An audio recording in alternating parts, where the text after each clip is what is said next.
Son las 9 de la mañana con 35 minutos, estamos de regreso en Ampliación de Noticias, aquí en RPP, La Voz del Perú. Bueno, están modificándose o en todo caso precisándose los alcances de algunas medidas que se han tomado en esta situación de emergencia, en esta situación de cuarentena extendida. Vamos a tener más de 100 días. Uno de los aspectos que va a continuar luego incluso de la cuarentena, llevándose a distancia, es la educación. Y lo que ha ocurrido es que se ha publicado ya un decreto supremo que aprueba el reglamento que establece medidas para garantizar la transparencia, la protección de los usuarios, es decir, los alumnos y padres de familia, y también garantizar la continuidad del servicio educativo no presencial, que es lo que obligan las circunstancias. Para revisar esa norma, para comentarle, estamos con el doctor Miguel Reyes Arrece, socio del estudio Reyes, especialista en legislación educativa, precisamente. Buenos días, bienvenido. Hola, buenos días, ¿cómo están? Bueno, en términos sencillos, ¿podría usted precisar los alcances? ¿Qué es lo que establece este decreto supremo que aprueba el reglamento de la ley para la educación a distancia, no presencial? Bueno, en efecto, este reglamento, en sí, el título que le han puesto es bastante largo, pero lo que está regulando es la supervisión del servicio educativo durante la emergencia sanitaria, está regulando las infracciones y las sanciones, ¿no? Y las medidas administrativas, entre ellas, o sea, las medidas correctivas y las medidas cautelares que puede aplicar el Ministerio de Educación con relación a los incumplimientos que se produzcan dentro del periodo, pues, de la emergencia sanitaria. Pero yo lo que quiero aquí es hacer una precisión, y por eso vuelvo a repetir que el título es bastante largo, pero en realidad esta norma, y lo digo con total claridad, no está solucionando el problema que se ha generado entre los padres de familia y los colegios, a raíz del servicio educativo. ¿Y por qué? Sí. ¿Por qué? Porque les explico así brevemente, ¿no? A ver, en medio de este problema de la pandemia salió el decreto legislativo 1476, ¿no? Que en resumen, al final lo que dijo, los colegios deben transparentar sus costos, deben entregárselo a los padres, luego de eso deben proponerle a los padres si va a haber una modificación, ¿no es cierto?, en el cobro de las pensiones en función de lo que efectivamente se enseñe o lo que se deje de enseñar, y de acuerdo a eso los padres podrán escoger si aceptan esa modificación planteada por el colegio o no aceptan, ¿no? Entonces, sí. Pero allí, primer punto, el decreto legislativo 1476 no decía, una vez que el colegio le alcanzaba la propuesta, cuánto tiempo tenía el padre de familia para aceptar la propuesta, ¿no? Y, por ejemplo, durante este tiempo, varios colegios, y se me hicieron varias consultas, por parte de los padres me decían, me ha mandado el colegio la propuesta y me está dando 5 días, me está dando 10 días, me está dando 15 días. Y yo les decía, pero a ver, todavía no salió el reglamento, ¿no? Y bueno, hay que esperar el reglamento. Y si ustedes revisamos el reglamento que ya salió, tampoco nos dice qué plazo va a tener el padre para dar su aceptación. Lo único que te dice en la disposición final, ¿no? Dice, lo que el colegio tiene que hacer es trasladarle la propuesta y darle un plazo de no menos de 7 días para que el padre responda. Ojo, no menos. No dice, le da un plazo de 7, de 15, de 20 días.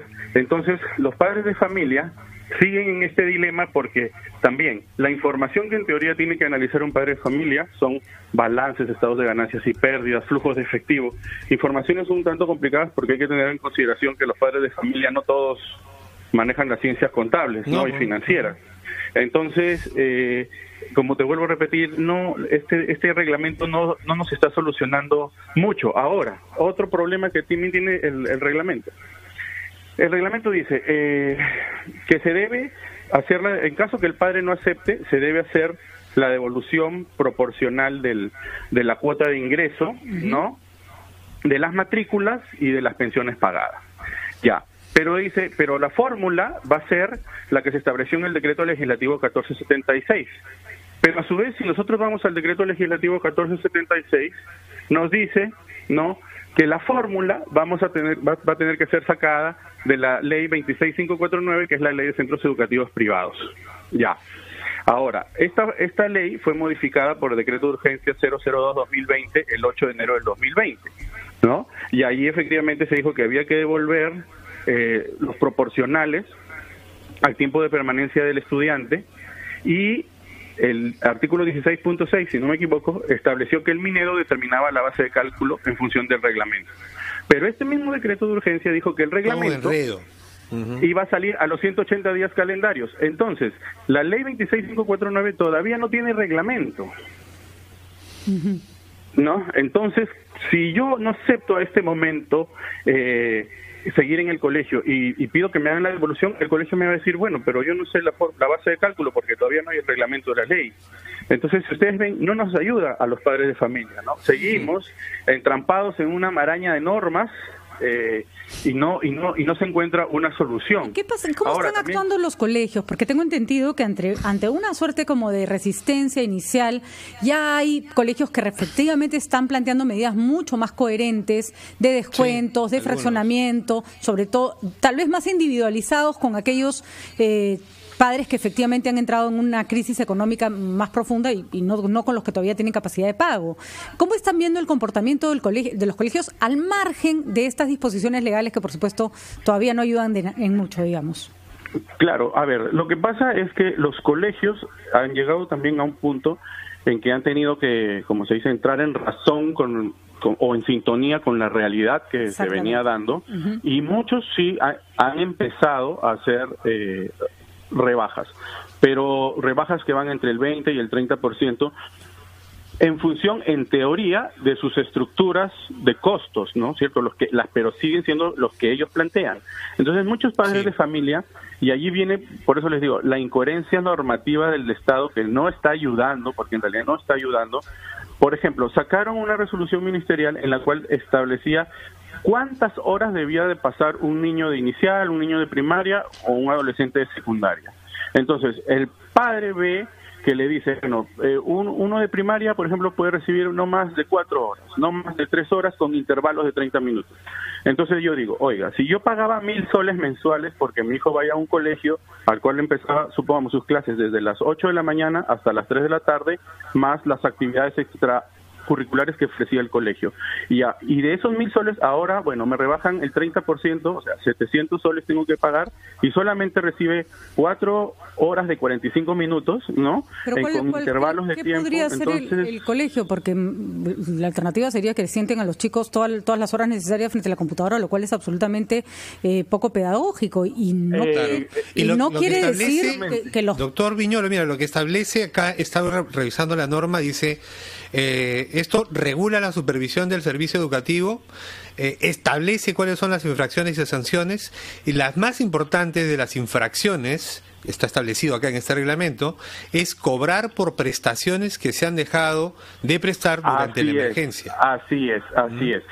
Por eso les digo. Exacto. Ahora, por ejemplo, esa norma sí ayuda un poquito a los padres, porque también había una discusión abierta, ¿no es cierto?, con relación al pago de las pensiones del mes de marzo.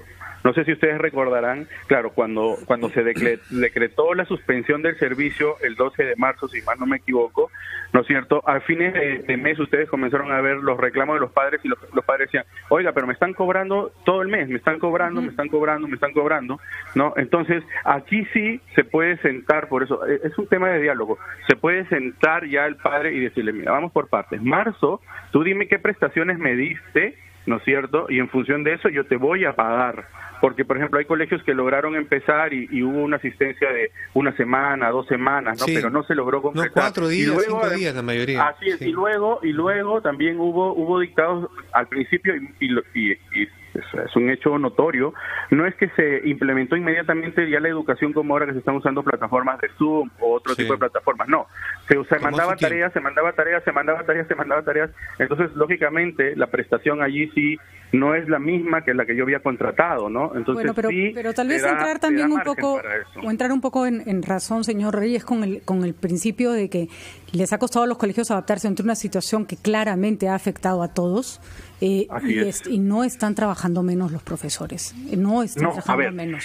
Entonces, si ustedes no, las personas que pueden pagar apelan a eso, se va a ver afectado probablemente el sueldo de muchos profesores o hasta perderán su trabajo. O sea, hay una suerte de racionalidad ahí que también tienen que entrar en juego. Los colegios no es que han hecho perro muerto, algunos sí, por supuesto, se han desentendido. No, a ver, están haciendo un esfuerzo progresivo, ¿no? Yo quiero allí plantear un punto. A ver, en efecto, mira, los padres de familia, todos, siempre, y con los que yo he conversado a lo largo de ese tiempo, han estado dispuestos a pagar. O sea, así como usted dice que en un colegio querido tirar perro muerto, ¿no?, usando sus palabras, lo mismo los padres.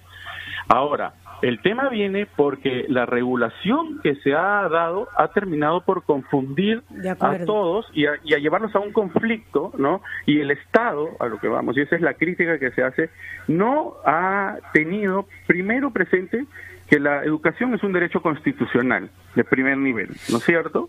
Dos, el interés fundamental de los menores, ¿no?, a tener una debida educación. ¿Por qué lo digo eso? Porque miren, con todas estas normas que han salido y como se está planteando, y además con estas fiscalizaciones que van a haber, con estas multas que se pueden aplicar, porque los padres seguramente se van a quejar y se va a encontrar, porque no se puede negar, se va a encontrar una serie de deficiencias y van a seguir multando.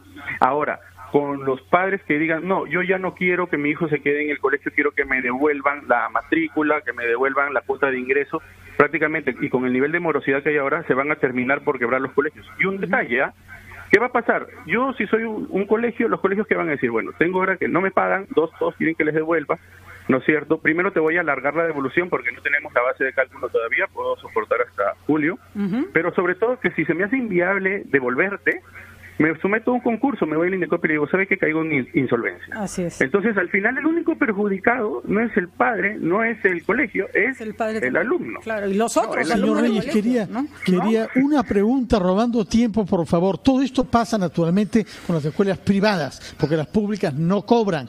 ¿Hay alguna diferencia en la calidad de los servicios que están dando las públicas con las privadas? ¿O los problemas que usted menciona se plantean en todas por igual? No, a ver, la calidad de la educación privada, ¿no es cierto?, siempre, no se puede negar, ha estado por encima de lo que el Estado ofrece, ¿no? Ahora siempre, señor Miguel Reyes. Hay dudas sobre eso, ¿eh? Señor Reyes, en estudios que se han hecho, hay muchas escuelas públicas que le dan... No, pero no me deja terminar, no me deja terminar. A ver, si nosotros revisamos los números, tenemos una segmentación de las escuelas, ¿no es cierto? 84% de escuelas más o menos que cobran entre 300 y 600 soles, un 11% que cobra entre 600 y 1000 soles y un 5% que cobra más de 1000 soles. Entonces, en esa segmentación, efectivamente, en ese rubro del 84% es donde sí hay, ¿no es cierto?, una serie de escuelas privadas que no ofrecen una educación de calidad. Nadie lo está discutiendo.